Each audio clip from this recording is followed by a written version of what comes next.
Students, मेरा नाम आदित्य है and you all are very welcome on this channel. तो कैसे हैं आप लोग? बढ़िया है, मस्त है, खुश है। चलिए आज का जो लेक्चर है, आज का लेक्चर क्लास 10th में हम लोग जो फिजिक्स पढ़ रहे थे उसी को आगे बढ़ाएंगे। प्रीवियस लेक्चर में हम लोग कम्बिनेशन ऑफ रेजिस्टेंस, जो खास करके पैरेलल कम्बिनेशन में थोड़ा बहुत परेशानी आता है, अच्छा खासा सवाल आता है, उसको हम लोग कवर अप कर चुके थे।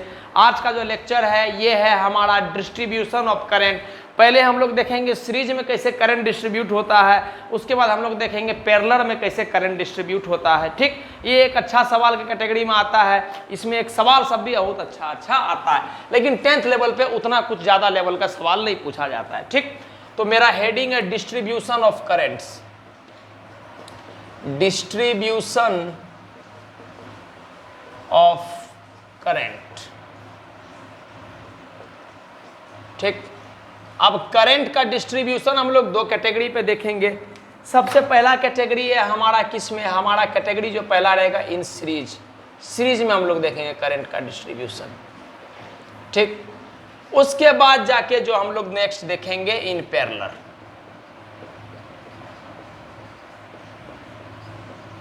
In series combination and in parallel combination में हम लोग करंट का डिस्ट्रीब्यूशन को देखेंगे। क्लियर है? अब सीरीज में आपको बेसिकली हम ये बात जब पढ़ा रहे थे सीरीज कॉम्बिनेशन, तो हम अच्छा से डिटेल्ड में बताए थे आप लोग को कि सीरीज कॉम्बिनेशन में क्या होता है कि प्रत्येक रेसिस्टेंस में करंट बराबर जाता है। यही तो क्वालिटी होता है सीरीज कॉम्बिनेशन का। जैसे बताना फिर से हम चाहते हैं, जैसे मान लीजिए अपने पास एक रेसिस्टेंस ये है, दूसरा रेसिस्टेंस ये है, ठीक, और ये एक बैटरी के अराउंड कनेक्टेड है। ठीक, मान लेते हैं V वोल्ट का बैटरी है, R1 रेजिस्टेंस है और ये R2 रेजिस्टेंस। क्लियर है? तो जो करंट मान लेते हैं अगर यहाँ से I निकला है और यहाँ पर करंट I जा रहा है, I ऐसे करके गया, तो इसमें भी करंट I जाएगा, इसमें भी करंट I जाएगा और यहाँ से निकलेगा भी I और वापस से इसमें आ जाएगा। मेरा कहने का मतलब ये है, हम ये बोलना चाह रहे हैं कि जब भी हमारा रेजिस्टेंस आपको सीरीज में दिखे, कैसे दिखे ये आपको हम पहले बता चुके हैं। क्या कि सेम वायर चलेगा तो उसको हम बोल देंगे सीरीज में। तो जब भी सीरीज में दिखेगा तो हम क्या बोलेंगे, सेम करंट फ्लो करेगा। कहने का मतलब ये है कि जितना करंट इस रेजिस्टेंस में होगा उतना ही करंट इस रेजिस्टेंस में होगा। यही बेसिक सी बात हम बताना चाह रहे हैं। लेकिन इसी को जब हम पैरेलल में तोड़ देते हैं, जैसे मान लीजिए ये वाला,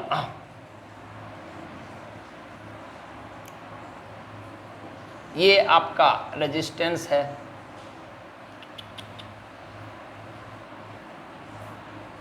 ये, और ये एक बैटरी के अराउंड कनेक्टेड है लाइक दिस। ठीक, ये रेजिस्टेंस R1 है, ये रेजिस्टेंस R2 है और ये V वोल्ट का बैटरी है। ठीक, तब करंट कैसे चलेगा समझिएगा बात को। थोड़ा सा हम अच्छा से डायग्राम को बना देते हैं जिससे कि आपको क्लियरेंस मिले अच्छा से। ठीक, तब करंट कैसे चलेगा, देखिए यहाँ से करंट निकला, फॉर एग्जांपल I, यहाँ तक करंट I आया। अब करंट को क्या है सर, दो रास्ता में जाना है, इसका मतलब ये दोनों क्या है, पैरेलल में है। तो पैरेलल में है तो मान लेते हैं कि इसमें कुछ करंट गया I1, इसमें कुछ करंट गया I2, और ये I1 करंट क्या हुआ, ऐसे ऐसे ऐसे ऐसे ऐसे करके यहाँ से निकला और यहाँ से फिर निकल रहा होगा क्या, I1 करंट। अच्छा, फिर यहाँ से क्या I2 गया और यहाँ से निकल रहा होगा क्या, I2 करंट। तो यहाँ से जो नेट करंट निकलेगा, ध्यान दीजिएगा, यहाँ से जो नेट करंट निकलेगा वो I होगा। ठीक, और I वापस से क्या, कहने का मतलब I करंट जितना बैटरी से निकला सब काम होने के बाद I करंट वापस आ गया। अब एक्चुअली हुआ है क्या कि I करंट जो है इसमें I1 और I2 दोनों में ब्रेक हुआ है। क्लियर है? तो यहाँ पर बस एक बात आपको ध्यान में रखना है कि I = I1 प्लस का I2। आई होप इतना बात समझ में आ रहा होगा आपको। हम क्या बोले सर, हम कुछ ज़्यादा नहीं बोले, हम सिंपली बोले जब भी रेजिस्टेंस आपको सीरीज कॉम्बिनेशन में रहेगा तो सेम करंट फ्लो करेगा। ये थ्योरी में भी पढ़ चुके हैं बट फिर से बोल रहे हैं, सेम करंट फ्लो करेगा। जब भी रेजिस्टेंस अपना पैरेलल कॉम्बिनेशन में होगा तो अलग अलग करंट फ्लो करेगा। यही तो क्वालिटी होता है resistance in parallel and resistance in series. इसमें क्या सेम रहता है, इसमें पोटेंशियल डिफरेंस सेम रहता है। जैसे मान लीजिए यहाँ पर पोटेंशियल डिफरेंस भी है, तो यहाँ पर मान लेते हैं अगर V1 पोटेंशियल डिफरेंस रहा, यहाँ V2 पोटेंशियल डिफरेंस रहा, तो इसमें एक रिलेशन होता है कि net potential difference is equals to individual resistance का पोटेंशियल डिफरेंस। क्लियर है? लेकिन हमको पता है कि सर पैरेलल में क्या होता है, पोटेंशियल डिफरेंस सेम रहता है। ये सब बात हम लोग पहले कर चुके हैं, उसी बात को हम फिर से एक बार बता रहे हैं। ठीक, आज का जो बेसिकली मेरा मुद्दा है, ये सीरीज में तो कुछ करना नहीं है कि आई निकाल दो V/R इक्विवेलेंट और आई सब रेजिस्टेंस में के फ्लो करेगा, तो उसमें कोई ज्यादा सोचने वाली बात नहीं है। बात यहां पर समस्या है कि सर I1 का वैल्यू कितना होगा और I2 का वैल्यू कितना होगा, या I1 को हम कैसे निकालेंगे या I2 को हम कैसे निकालेंगे। तो आज के लेक्चर में इसी बात को हम सीखने और समझने वाले हैं। तो प्लीज पहले आप इतना सारा बात को नोट डाउन कर लीजिए, फिर हम आगे बढ़ेंगे distribution of current in parallel combination में हम लोग चीज को लेके आगे बढ़ेंगे। तो आप नोट डाउन कर लीजिए। अब जो है हमारा मेन जो मुद्दा है distribution of current in parallel combination, उसी को समझना और सीखना है। ठीक, तो सबसे पहले हम एक केस लेते हैं जब दो रेजिस्टर्स कनेक्टेड है। When two resistors are connected, जब दो रेजिस्टर्स कनेक्टेड है तब की बात करते हैं ना।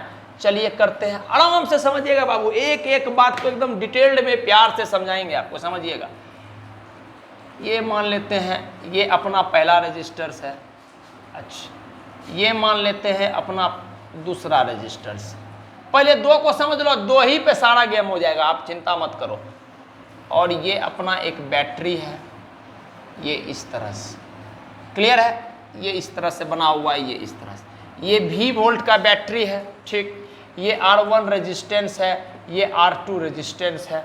मान लेते हैं यहाँ से करंट I गया है, तो यहाँ पर भी करंट I इंटर किया होगा, इसमें करंट I1 गया है, इसमें करंट I2 गया है, I1 I2 यहाँ से निकला होगा, इसमें करंट I1 निकल रहा होगा, इससे करंट I2 निकल रहा होगा, और फाइनली यहाँ पर करंट I आया होगा, बैटरी में चला गया होगा। इतना बात आपको पहले भी बता चुके हैं, फिर से बोल देते हैं कि मान लेते हैं I करंट गया। अब करंट जब यहाँ पर पहुंचा तो करंट को दो रास्ता मिल रहा है, मतलब दोनों पैरेलल में है, तो I1 करंट इसमें चल गया, I2 करंट इसमें चला गया, I1 गया यहाँ पर, यहाँ आ गया, और I2 गया यहाँ पर आ गया, और फाइनली जितना I इंटर ब्रेक किया था वही ब्रेक किया हुआ फिर यहाँ मिला, और I करंट, मतलब जितना बैटरी से करंट निकलेगा वापस उतना करंट आ जाएगा इसमें। ठीक, इतना बात है। अब मेरा मेन मुद्दा है कि I1 I2 हमको कैलकुलेट करना है, सॉल्व करना है, निकालना है। कैसे निकालेंगे समझेंगे आराम से बात को, क्लियर है। अब मान लिया हम, जैसे मान लेते हैं यहाँ पर, जैसे इसके इधर का पोटेंशियल का पॉइंट A, इसके इधर का पोटेंशियल का पॉइंट B। ठीक, मान लेते हैं कि इस पॉइंट पे पोटेंशियल प्लस B है, इस पॉइंट पे 0, तब तो पोटेंशियल डिफरेंस भी आ रहा है ना। तो हम मान लेते हैं इस पॉइंट पे पोटेंशियल अपने माने A, इसको इससे पोटेंशियल A मान लिए, इस पे पोटेंशियल B मान लिए। फिर ये अगर A है तो ऐसे चलेगा, कुछ रजिस्टर्स नहीं मिला तो फिर से यहाँ पर पॉइंट क्या हो जाएगा A। फिर ये पॉइंट को भी हम क्या नाम दे सकते हैं A। इस पे सवाल जो हम करे थे प्रीवियस लेक्चर में उसी का कॉन्सेप्ट इस्तेमाल कर रहे हैं। B है, फिर यहाँ पर पहुंचा तो यहाँ पर भी पोटेंशियल क्या हो जाएगा V, और इस पॉइंट पर भी पोटेंशियल क्या हो जाएगा V।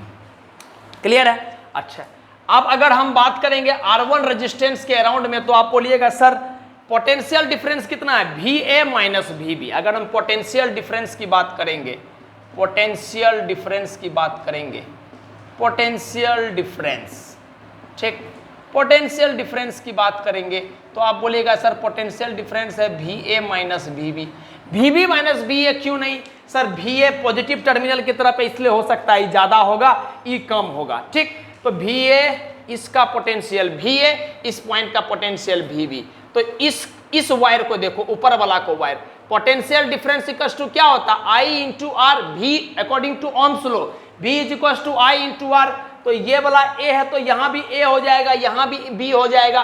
तो इसमें पोटेंशियल डिफरेंस A भी, जैसे मान लीजिए हम लिख देते हैं यहाँ पर, यहाँ A तो यहाँ पर भी पोटेंशियल डिफरेंस A, सिमिलरली यहाँ पर भी पोटेंशियल डिफरेंस A, यहाँ भी तो यहाँ पर भी पोटेंशियल डिफरेंस B, यहाँ पर भी पोटेंशियल डिफरेंस B।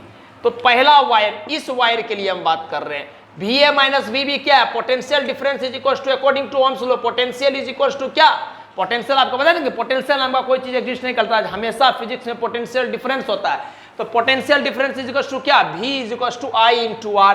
तो हम यहां से आराम से लिख सकते हैं पहला वाला वायर के लिए I1 इंटू R1। आगे फिर यही पोटेंशियल यहां भी काम कर रहा है। अरे बाबू सीरीज पैरेलल में है तो पैरेलल में सेम पोटेंशियल डिफरेंस चलेगा। तो जो पोटेंशियल डिफरेंस यहां पर कितना पोटेंशियल डिफरेंस है VA minus BB, same potential difference यहां पर चलेगा VA माइनस BB, तो वो कितना हो जाएगा I2 इंटू R2। तो सेम पोटेंशियल डिफरेंस है तो हम इसको क्या लिखेंगे I2 इंटू R2। तो यहां से हम एक रिलेशन पता कर पा रहे हैं कि I1 R1 is equal to I2 R2। तो यहां से हम I1 को क्या लिख पा रहे हैं समझिएगा, I1 is equal to I2 into R2 बटे का R1। ठीक, फिलहाल के लिए हम इसको ऐसे करके लिख रहे हैं। ठीक, इसको इक्वेशन 1 मान रहे हैं। आप समझिएगा मेरी बात को, हम कुछ अपने मुताबिक कुछ नया काम नहीं कर रहे हैं। थोड़ा आपको हो सकता है चीज कठिन लगेगा, लेकिन इससे जो कंक्लूजन आएगा, इससे जो रिजल्ट आएगा वो आपको मजा आएगा समझ के, और वो चीज आपके मन में उतर जाएगा।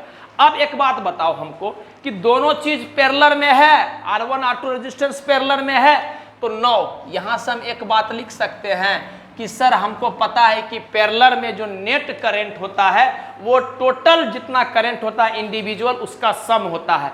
मतलब I इज इक्वल टू क्या हम बोल सकते हैं, I1 प्लस I2 बोल सकते हैं, कोई दिक्कत नहीं। ठीक, I को I रहने दो, I1 को क्या लिख सकते हैं यहां से बोलना तो I2 इंटू R2 बटे का R1 प्लस I2। ठीक, ये कहां से आया, from equation 1, from equation 1। I hope चीज समझ में आ रहा होगा, क्लियर है। थोड़ा सा एलसीएम उलसीएम ले लेते हैं तो I बराबर क्या आ जाएगा, I2 इंटू R2 बटे का होल में R1 प्लस का R1 इंटू I2। ठीक, बेसिक एलसीएम ले रहे हो, कुछ नहीं कर रहे हैं। बताइए यहां से I2 कॉमन ले सकते हैं, यस सर, यहां से I2 कॉमन लिए, ये आ गया R1 प्लस R2 बटे का R1। खत्म बात, यहां तक बात समझ में आ गया कि अच्छा यहां से I2 को हम क्या लिख सकते हैं, I2 बराबर I1 इंटू R1 बटे का R1 प्लस R2। बस इतना सा बात समझ में आया होगा। मैं एक बार देख लूं पूरा कट भी रहा है क्या, चलिए ठीक। तो ये कितना आ रहा, I2 बराबर, थोड़ा सा मैं इसको यहां ऊपर लिख देता हूं, आई थिंक थोड़ा कट रहा है ये, इस वजह से मैं थोड़ा सा इसको ऊपर लिख देता हूं, ठीक है बाबू। अच्छा, इसी बात को मैं यहां पर लिख रहा हूं, इस बात को मैं यहां पर लिख रहा हूं कि हम यहां से लिख सकते हैं I2 बराबर, देखना ध्यान से, I2 बराबर R1 इंटू I, मतलब I इंटू R1 बटे का, इसको नीचे लेकर आ जाएंगे R1 प्लस का R2।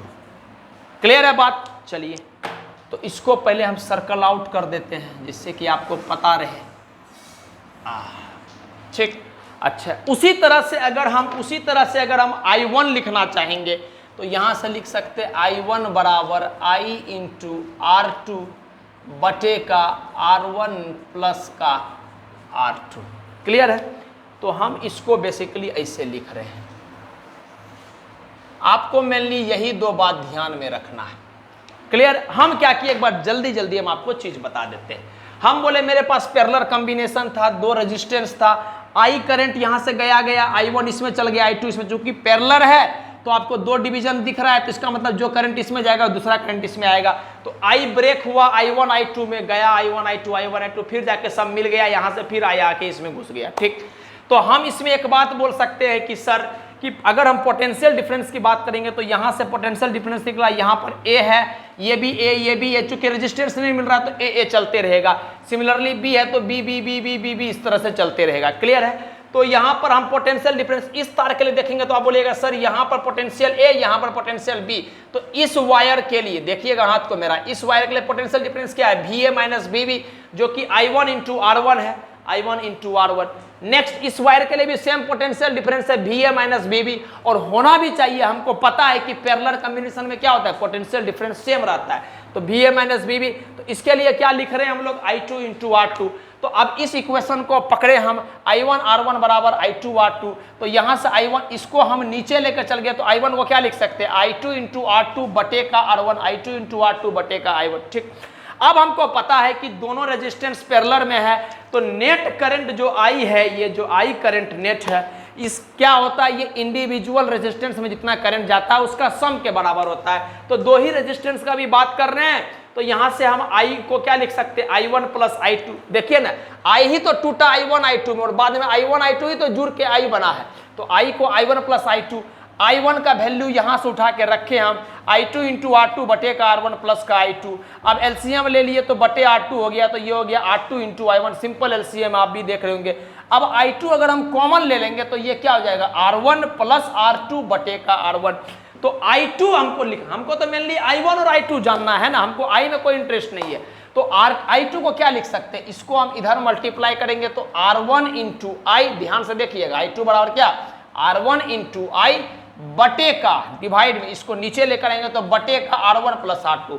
तो वहीं से हम लिख रहे हैं I2 बराबर I इंटू R1, देखिए I इंटू R1 बटे का R1 प्लस R2। क्लियर है। सिमिलरली हम अगर I1 लिखना चाहेंगे तो I2 था तो यहाँ R1 था, तो इसका उल्टा हो जाएगा, तो I1 है तो यहाँ पर बस R2 हो जाएगा और कोई चेंज नहीं होगा। I वैसे का वैसे रहेगा, R1 प्लस R2 वैसे का वैसे रहेगा, बस I1 है तो यहाँ पर R2 आ जाएगा, I2 है तो यहाँ पर R1 आ जाएगा।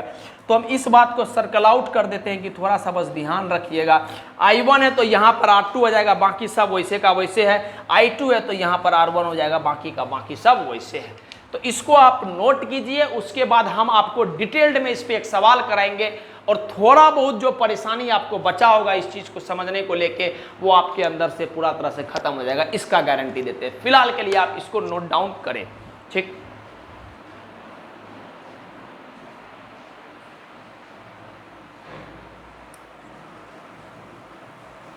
ठीक, तो अभी तक हम लोग क्या पढ़े, हम आपको कम शब्द में सम अप करके बताना चाहते हैं।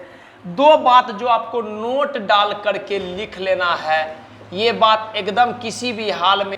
तो पहला नोट डाल के पॉइंट आपको क्या लिखना है कि सर अपने पास अगर रेजिस्टेंस इस तरह से दिया हुआ है R1 और R2, ठीक, ये मेरा R1 है, ये मेरा R2 है, ठीक, और इसको एक बैटरी से अगर हम कनेक्ट कराए हुए हैं, मान लेते हैं V बैटरी से, तो यहाँ से मान लेते हैं I करंट फ्लो कर रहा है, इसमें I1 करंट गया है, इसमें I2 करंट गया है।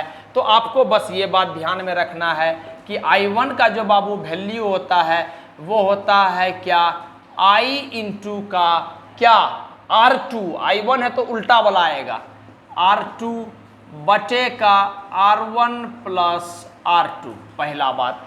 दूसरा बात, I2 का जो बाबू वैल्यू होता है वो होता I इंटू, आपको रेजिस्टेंस I2 है, सॉरी करंट I2 है तो उल्टा रेजिस्टेंस आ जाएगा R1 बटे का R1 प्लस R2। हम इससे ज़्यादा आपको कुछ याद रखने के लिए नहीं बोल रहे हैं, ये बात आपको याद रखना है जो अभी तुरंत हम आपको सिखाए। पहला बात जो आपको नोट डाल करके इस बातों को याद में रखना है, ये दो रेजिस्टेंस का बात था और इसी से तीन रेजिस्टेंस का भी बात डिराइव होगा। क्लियर है। पहला बात जो आपको नोट डाल करके याद रखना है। नेक्स्ट दूसरा पॉइंट जो आपको नोट में याद रखना है क्या, कि सर I1 बटे का I2 जो होगा, अगर हम इसका रेशियो निकालेंगे I1 बटे का I2, ठीक, आप आराम से बोलिए, I1 बटे का I2 का अगर हम रेशियो निकालना चाहेंगे तो क्या होगा, I1 को लिखेंगे R2 इंटू आई बटे का I1 प्लस I2, ठीक, इंटू का नीचे में ये I1 था, R2 इंटू आई, देखो ना I1 को R2 इंटू आई बटे का R1 plus R2, I2 into आई बटे का R1, I2 को क्या लिखेंगे R1 इंटू आई बटे का R1 प्लस R2। यहां पर देखो सब वैल्यू लिखा हुआ है। I2 को क्या लिखोगे R1 इंटू आई बटे का R1 प्लस R2, तो I2 को R1 इंटू आई बटे का R1 plus R2, R1 plus R2 और R1 प्लस R2 गया, ठीक, I से I गया, तो रेशियो क्या आ गया I1 बटे का I2 is equals to R2 बटे का R1। क्लियर है। I1 बटे का I2 इज इक्वल्स टू, देखो ना, R2 बटे का R1। क्लियर है इतना बात। लेकिन हम इसको बोलेंगे, आप इसको ऐसे मत याद रखो, आप इसको ऐसे याद रखो, I1 ratio I2 is equals to I1 ratio I2 is equals to 1/R1 ratio 1/R2। ठीक, अब जैसे ही आप डिविडेंड फॉर्म में लाओगे तो R2 ऊपर चल जाएगा, R1 नीचे चल जाएगा। तो आपको ये बात याद रखना है कि 1/R1 रेशियो 1/R2। ठीक, हम आपको सर्किल्ड कर देते हैं इसको, जिससे कि आपको जो बात ध्यान में रखना है बस इतना ध्यान में रखना है। कैसे आ रहा है ये बात हम आपको बता दिए हैं, बस फिलहाल के लिए हम आपको इतना ही बोलना चाह रहे हैं कि जो करंट डिस्ट्रीब्यूट होता है ना बाबू, करंट जो पैरेलल में डिस्ट्रीब्यूट होता है वो रेशियो के रेजिस्टेंस के रेशियो पर डिपेंड करता है, रेसिप्रोकल के रेशियो पर। मतलब अगर I1 I2 करंट है तो इसमें जो करंट जाएगा वो 1/R2 के फॉर्म में आएगा, और I2 जो करंट आएगा वो 1/R1 के फॉर्म में आएगा। सिंपली यहां से दिख रहा है कि कट के ये चीज आ रहा है। तो हम आपको बोल रहे हैं कि बस आप इतना याद रखो कि I1/I2 is equal to 1/R1 बटे का 1/R2, ये रेशियो चलता है। यही दो बात पे बेसिकली आपको ध्यान रखना है। इसके बाद सवाल शुरू करते हैं हम लोग। ठीक, तो आप नोट डाउन कर लो इसको।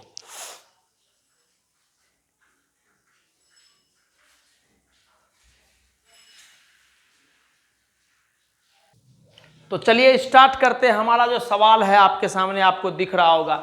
सवाल में दिया हुआ है कि आपको 10 ओम का रेजिस्टेंस लगा हुआ है, 20 ओम का रेजिस्टेंस लगा हुआ है, 6 एम्पियर करंट बैटरी से फ्लो कर रहा है। बैटरी का जो वोल्टेज दिया हुआ है 20 वोल्ट का बैटरी है। ठीक, आपको करंट निकालना है थ्रू ईच रेजिस्टेंस, दोनों रेजिस्टेंस के थ्रू करंट निकालना है।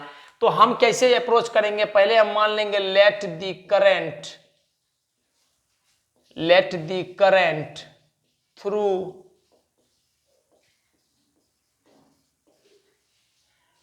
10 ओम रेजिस्टेंस या resistors and 20 ohm resistors be I1 and I2 respectively.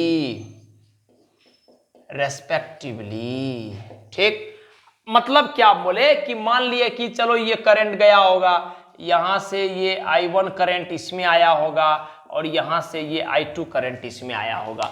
हमको I1 I2 का वैल्यू निकालना है। हमको पता है बैटरी से जो करंट निकलता है उसी को तो हम I बोलते हैं, मतलब I का वैल्यू 6 एम्पियर दिया हुआ है। नाउ वी नो डैट, हम लोग पहले से भी सॉल्व करके निकाल चुके हैं तो आप ज्यादा उसमें दिमाग नहीं लगाना है। वी नो डैट क्या कि I1 is equals to R2 into I या I इंटू R2, जैसे आपको लिखना है, बटे का R1 प्लस R2। ठीक, वैल्यू पुट करते हैं। I1 बराबर R2 कितना है सर? R1 ये है, अपने मने समझिएगा। इसको अगर हम R1 बोल रहे हैं तो बाय डिफॉल्ट ये R2 हो जाएगा, काहे कि I1 इसमें ले रहे हैं तो इसके उल्टा वाला R2, I1 इसमें ले रहे हैं तो ये वाला R1। ठीक, तो R2 मतलब 20 ओम इंटू का, बोलिए I कितना है? 6 एम्पियर बटे का 20 ohm plus R1 plus R2, 20 ohm plus 10 ओम कितना? 30 ओम। समझिएगा बात, ओम से ओम गया, 2 से ये गया, 3 से 2 बार में ये गया, तो I1 का वैल्यू आ गया 4 एम्पियर, 4 एम्पियर। पहला खेल खत्म। आई होप बात समझ में आ गया होगा। सिंपल ये फॉर्मूला देखिए हम लगा रहे हैं और कुछ दिमाग नहीं लगा रहे, और लगाना आसान भी है। हमको बस याद रखना I बटे का R1 प्लस R2 हर जगह कॉमन चलेगा। बस I1 है तो R2 आ जाएगा, I2 है तो R1 आ जाएगा। बस देखिए, नाउ I2 हम निकालना चाह रहे हैं तो अब आप समझ गए सर, यहाँ R1 पहले लिख दो, फिर वही सेम बात I बटे का R1 प्लस R2। इसमें दिमाग नहीं लगाना है, सिंपली आपको वैल्यू पुट करना है। R1 का वैल्यू कितना है? 10 ओम गुना का I कितना है सर? 6 एम्पियर बटे का R1 प्लस R2 20 प्लस 10 30 ओम। ठीक, ओम से ओम कट गया, 0 से 0 कट गया, 3 से 2 बार में कट गया, तो I2 का वैल्यू आ गया 2 एम्पियर। ठीक, अब हमको एक बात पता है, हम I1 I2 निकालना था, तो करंट थ्रू 10 ओम रेजिस्टेंस हम I1 माने थे। देखिए यहाँ पर तो करंट थ्रू 10 ओम रेजिस्टेंस क्या हो जाएगा 4 एम्पियर। यहां पर ये कितना हो जाएगा, हम यहां से दूसरा मार्कर से चीज को लिख रहे हैं, ये कितना हो गया सर, हम सॉल्व करके निकाले, ये 4 एम्पियर आ गया। और I2 कितना आ गया सर, I2 आ गया 2 एम्पियर। ठीक, अब आप एक बात हमको बताइए, पैरेलल कॉम्बिनेशन में एक नियम हम लोग पढ़े हैं ना क्या, कि सर I बराबर I1 प्लस I2। ठीक, आप देखिए जो I है वो I1 प्लस I2 का सम के बराबर होना चाहिए पैरेलल कॉम्बिनेशन। जो बच्चा हमसे पढ़ रहा है उसको ये बात पता होगा, रटा हुआ होगा कि सर पैरेलल कॉम्बिनेशन में जो नेट करंट है वो दोनों जो भी दो रेजिस्टेंस है उसमें इंडिविजुअल करंट जितना आता है उसके सम अप के बराबर होना चाहिए। तो I बराबर I1 प्लस I2 होना चाहिए। तो I1 कितना है सर 4 एम्पियर, I2 कितना है सर 2 एम्पियर। तो 4 प्लस 2 कितना आता है 6 एम्पियर। क्या I 6 एम्पियर है, बिल्कुल सही। इसका मतलब जो कर रहे हैं हम सब का सब सही कर रहे हैं, कहीं कोई एंगल से दिक्कत नहीं है। तो आई होप कुछ बच्चा बना लिए होंगे, कुछ बच्चा नहीं बनाए होंगे। तो जो नहीं बनाए हैं प्लीज आप इस बात को नोट डाउन कर लीजिए। क्लियर है, सिंपल तरीका से आपको चीज को लेके आगे बढ़ना, ज्यादा दिमाग लगाने का है नहीं। I1 is equal to R2 into I बटे कार्बन प्लस R2, I2 रहेगा तो R1 इंटू I बटे कार्बन प्लस R। आपके दिमाग में लगा सर अगर 2 से ज्यादा रेजिस्टेंस आ गया तब क्या करेंगे, आएंगे बाबू, सब पे आएंगे। पहले इसको समझ जाओ, इसी से वो बात आएगा। ठीक, तो छाप लो आप।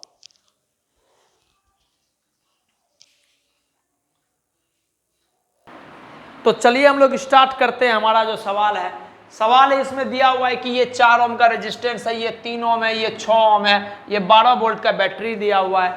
सवाल वाला सिर्फ इंटरेस्टेड है calculate the current through 3 ohm resistance, इसमें कितना करंट फ्लो कर रहा है बस उसमें सवाल वाला इंटरेस्टेड। करते हैं, कोई बात नहीं, दिमाग लगाते हैं। देखिए सबसे पहले तो हमको इस बार आइए नहीं पता है कि नेट इक्विवेलेंट पूरा सर्किट में करंट कितना फ्लो कर रहा है। तो हमको अकॉर्डिंग टू ओम्स लॉ हम एक बात जानते हैं क्या, अकॉर्डिंग टू ओम्स लॉ हम ये बात जानते हैं क्या कि I is equal to V by R equivalent. बोलिए बोलिए बाबू, ये बात तो आप जानते होंगे, लेकिन R इक्विवेलेंट निकालना पड़ेगा। हम जल्दी जल्दी आपके लिए निकालते हैं। देखिए यहां से करंट ऐसे ऐसे ऐसे ऐसे ऐसे फ्लो किया, क्लियर है, यहां से करंट ऐसे ऐसे ऐसे ऐसे फ्लो किया यहां पर करंट को 2 रास्ता आ रहा है। इसका मतलब ये दोनों क्या है, ये दोनों आपस में पैरेलल में है। जब ये दोनों आपस में पैरेलल में है तो इसके लिए R इक्विवेलेंट डैश हम कैसे निकालेंगे। आप बोलिएगा सर हमको रटा चुके हैं, आप पढ़ा चुके हैं, सर आप मत निकालो, इतना तो निकाल ही दिए, और फिर भी निकालते हैं। R इक्विवेलेंट डैश क्या होगा, R1 R2 बटे का R1 प्लस R2, मतलब 6 ओम इंटू का 3 ओम बटे का 6 ओम प्लस 3 ओम मतलब 9 ओम। ठीक, तो आप बोलिएगा सर 6 इंटू 3 18 ओम इंटू ओम, ओम स्क्वायर बटे का 9 ओम। ठीक, ओम से 1 ओम चला गया, 9 से 2 बार में चला गया, तो ये चीज कितना आया, ये आया 2 ओम। कहने का तात्पर्य है, कहने का तात्पर्य है कि इस पूरा को हम रिप्लेस कर देंगे और 2 ओम लगा देंगे यहां पर। ठीक, अब ये 2 ओम और ये 4 ओम किसमें है, सीरीज में है। आप बोलोगे तो हमको बनाना पड़ेगा, बस बना देते हैं आपकी एक खुशी के लिए हम।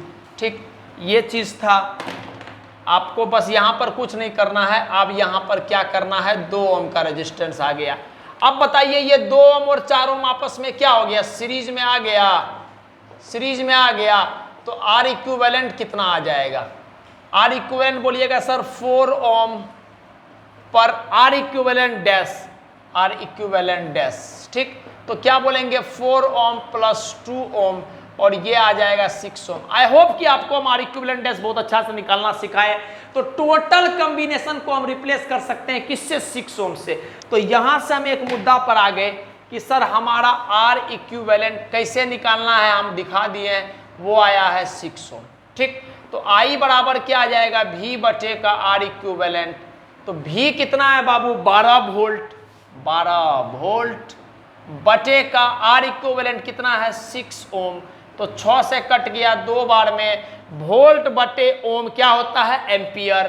तो I आ गया 2 एम्पियर। ठीक, अब थोड़ा सा हम जो पुराना सर्किट था उस पर पहुंचते हैं। इतना बात को आप प्लीज नोट कर लीजिएगा, अगर आपको परेशानी है तो। हम डायरेक्ट अपना ओरिजिनल सर्किट पे पहुंचते हैं जो मेरा बना हुआ था। ठीक, नेक्स्ट,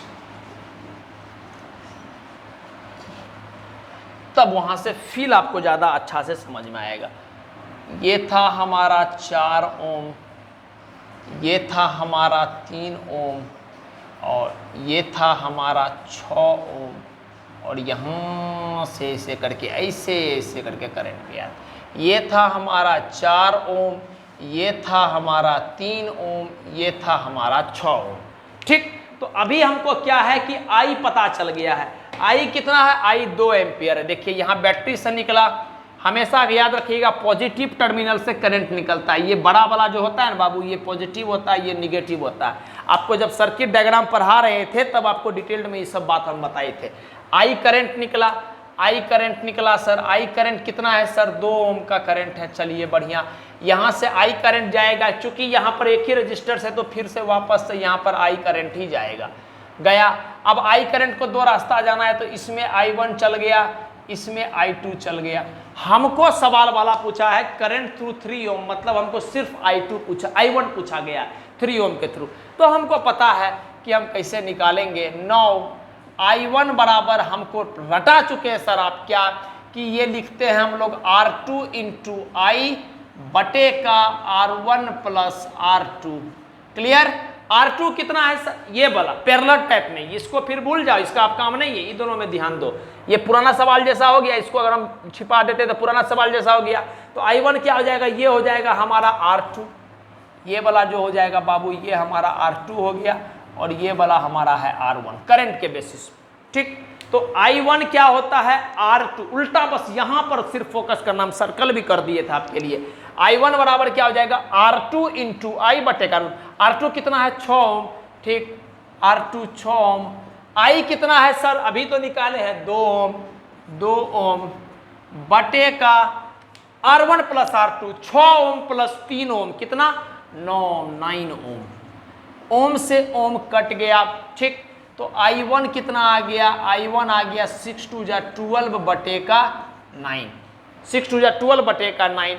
तो ये आ गया एम्पियर में। थोड़ा सा और काटोगे तो 3 से 4 बार में, 3 से 3 बार में, तो आई थिंक 4/3 एम्पियर लिखो, या आप इसको लिखो 1.33 एम्पियर।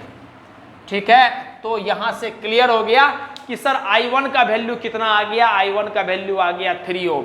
तो सवाल वाला भी पूछा था I1 का ही वैल्यू निकालने के लिए करंट थ्रू 3 ओम जो कि I1 है, तो यहां से हम आराम से लिख सकते हैं the current through 3 ohm resistor is 1.33 ampere. बस खत्म। The current through 3 ohm resistor is 1.33 ampere, जो हमसे पूछा गया था। देखो ना, करंट थ्रू 3 ओम रजिस्टर, यही पूछा गया था तो निकाल दिए। तो अगर आप इस तरह से सॉल्व करके थोड़ा स्टेटमेंट वगैरह लिख दोगे तो इंप्रेशन अच्छा बनता है इस आपके बोर्ड के एग्जाम में, और इंप्रेशन अगर अच्छा बनेगा तो बाकी का पेपर का भी इंप्रेशन आपका चेकिंग के दौरान अच्छा रहेगा। तो यही बात है जो हम आपको बताना चाह रहे थे। समझ में आ गया बात? करंट पहले हमको दिया नहीं था तो पहले आई निकाल लिए, आई ओम्स लॉ से V बटे आर इक्विवेलेंट। आर इक्विवेलेंट हमको पता है, ये दोनों का आर इक्विवेलेंट कितना आ जाएगा? आर इक्विवेलेंट ऐसा जाएगा 3 गुना 6, दोनों पैरेलल में है तो 2 आ गया, और 2 को 4 से जोड़ेंगे दोनों सीरीज में आ जाएगा तो 6 हो जाएगा, तो आर इक्विवेलेंट 6 आ गया। V हमको 12 दिया हुआ था, 6 बटे 12 2 एम्पियर करंट आ गया।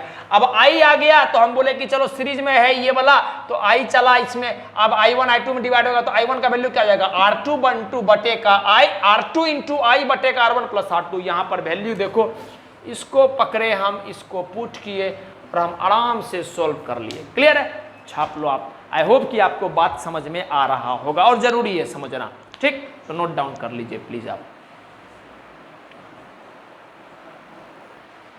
तो उम्मीद करते हैं कि आपको सारा बात और सारा चीज समझ में आ रहा होगा। ठीक है, तो एक केस और बच गया इसमें, जब मोर देन 2 रजिस्टर्स को हम लोग पैरेलल कॉम्बिनेशन में कनेक्ट करेंगे, तब उस दौरान करंट कैसे डिस्ट्रीब्यूट होता है, इस बात को पढ़ना और समझना बच गया है। ठीक है, तो ये चीज आपको नेक्स्ट लेक्चर में मिलेगा, और उसके बाद वो टॉपिक खत्म होने के बाद उसी लेक्चर में और भी कुछ अच्छा हम लोग करंट के ऊपर सवाल को करेंगे, जो आपको SC वर्मा या कोई फेमस बुक वगैरह में आपको मिल जाएगा, तो उसको डिटेल तरीका से समझेंगे।